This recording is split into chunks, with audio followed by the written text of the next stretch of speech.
Assalamu alaikum guys, I hope you're all well, and on today's menu we've got something special.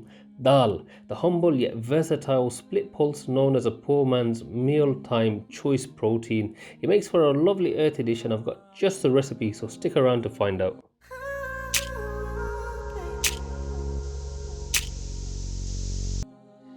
Now I'm using a few simple ingredients to put together a sort of mashup between my mum's dal recipe whilst mixing it up with some typical herbs used in a Bengali or Indian restaurant. Now the split pulse of choice today being the red lentil, otherwise called masoor dal, doesn't really hold up to being cooked in the sense that it breaks down and becomes a sort of homogenized soup slash sauce.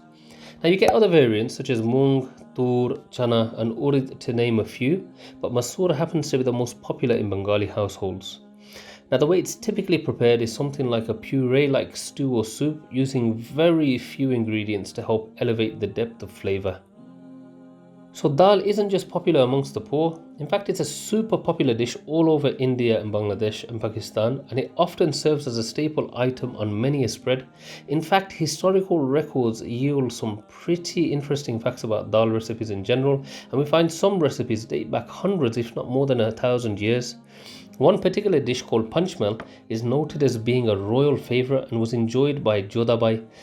When she married Akbar, it is said that she introduced it to the Mughal kitchens as non-veg dishes were predominantly served, and this dish, prepared with a mix of five dals, helped to introduce some variety to their spread.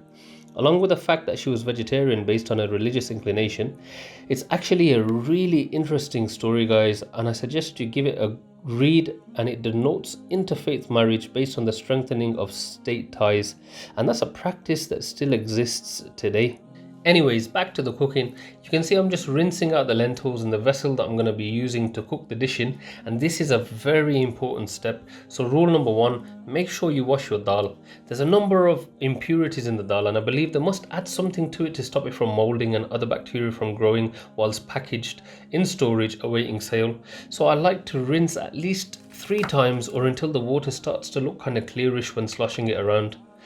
So on the fourth attempt, I'll fill it kind of 2/3 water, 1 part lentils, and leave this off to a side to soak whilst I prepare the veg. I've said this before, but one of the easiest ways to peel an onion is to slice it straight down the middle and attempt to peel the skin downwards towards the root. You can then very easily just slice off the root end, meaning minimal waste and very little chance of hurting your fingers compared to attempting to use a knife. I'm also using fresh green chilies, fresh coriander, along with some garlic, ginger, tomato and dried bird's eye chili. Smash and dice up some garlic, which I wouldn't otherwise do, as my wife typically blends up her own garlic and ginger and freezes them in little blocks for convenience, but today of all days would run out. We still had some ginger to hand, so I'm not going to bother going fresh with the ginger today, guys. But to be fair, it isn't going to make a massive difference. In the case of the garlic though, because we're going to use it for the tadka at the end, and I'll explain what that is towards the end of the video, I'm kind of glad that I'm using freshly diced garlic. So just for the time being, I'm going to go quiet whilst we do our prep, and I'll come back to you once we pop things on the stove.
Now that we've placed the pot on the stove, I want to take a minute to request that you all spread some love.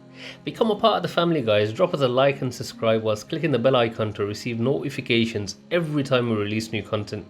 Please also share our videos amongst friends and family who you think may also benefit from our style of cooking.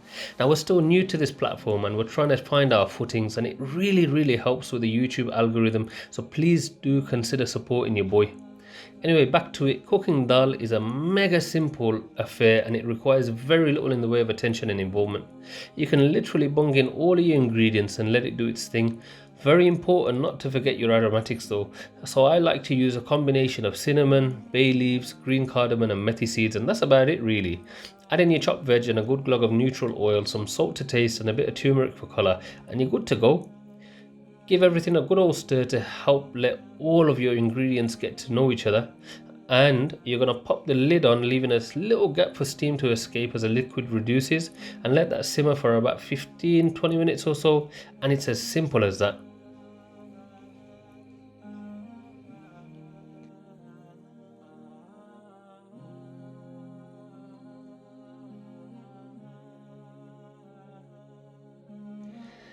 About 20 minutes has lapsed, guys, and the dal's just about ready.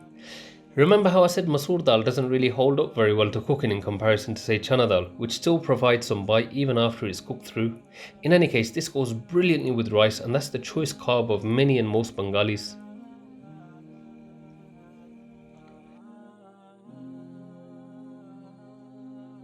So in the meanwhile, we'll pop the dal off to the side whilst we prepare the tarka element of our dish.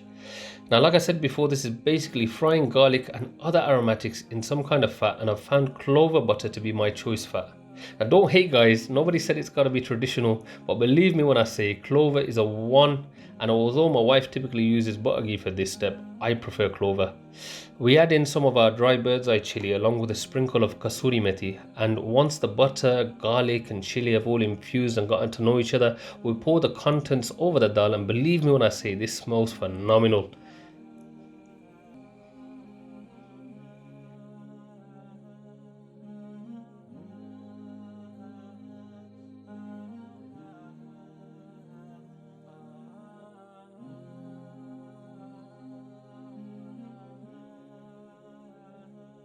My mum would always finish off with some sliced tomatoes on top and chopped coriander, and we're going to be doing no different here, guys. And that's about it, we're done.